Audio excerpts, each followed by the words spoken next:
The head of the largest manufacturing association here in the U.S. is getting set to deliver an address on the future of the industry. Tomorrow kicks off a 7-city tour that will focus on everything from jobs and AI adoption to President Donald Trump's tariffs. President and CEO National Association Manufacturers Jay Timmons will deliver that address. Good morning to you, Jay. Thanks so much for being here. Thanks for having me. You're about to be really busy for the next week. So talk about the future of domestic production. Where will we see this happen? So the production or the tour? So the tour actually starts in the Rock and Roll Hall of Fame. One of the reasons we wanted to start there was to emphasize the connection with innovation to manufacturing and why that superpowers manufacturing. And what I believe we will see over the next coming decades is a resurgence of manufacturing investment and job creation here in the United States. We've seen that since 2017, and for manufacturers, the tax reforms that were implemented that year were extremely important. Getting them renewed last year was extremely important. Regulatory certainty and modernization is important. Energy dominance is important. Trade, we want to see some certainty there. If that happens, I think you'll see some amazing progress over the course of the next few years and decades. So let me ask you about the president's promised tariffs. He says that these tariffs will help bring factories and jobs back to the United States. How are those policies right now currently affecting manufacturing in this country? It's a great question, Vlad, and I think that chapter has yet to be written, meaning the impact of tariffs, right? So if you ask manufacturers, I think you probably get a fairly unanimous opinion that they don't like tariffs because it drives up the cost of doing business, right? What you're doing on the other side of the ledger to drive down the cost of doing business is equally, if not more important. Again, taxes, regulation, energy. If those costs are coming down, then manufacturers can maneuver and deal with some increased costs coming from tariffs.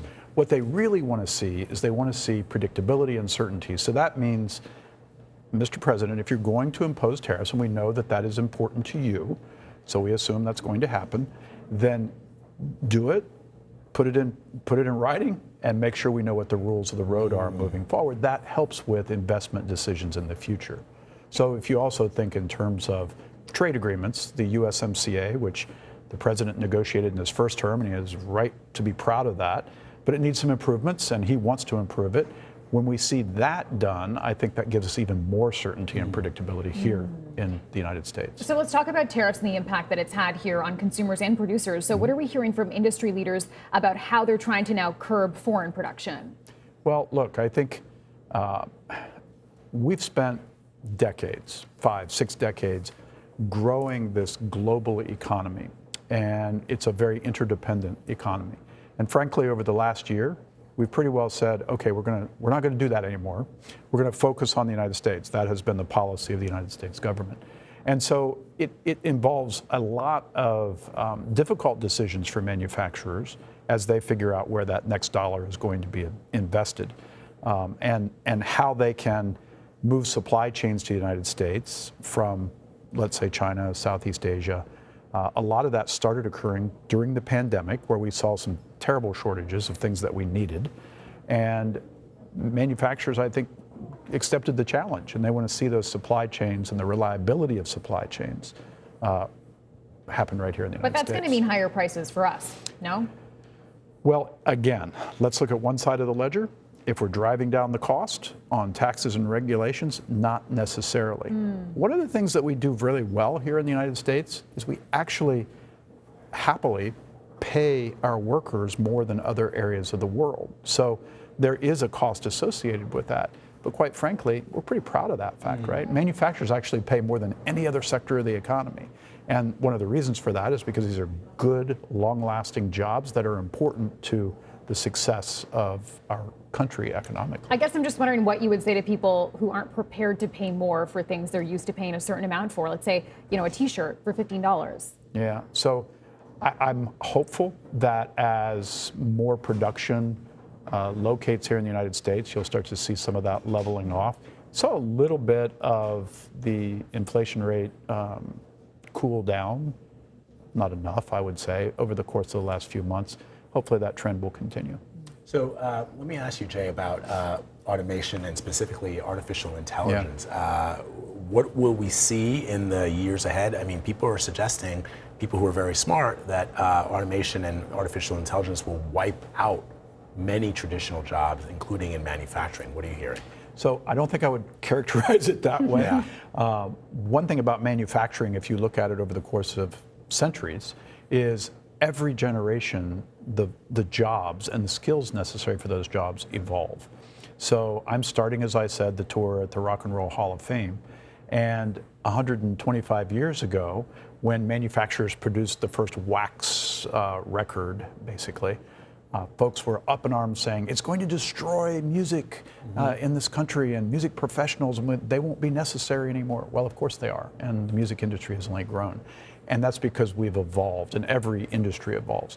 So what you'll see with AI is you're going to see manufacturing done differently.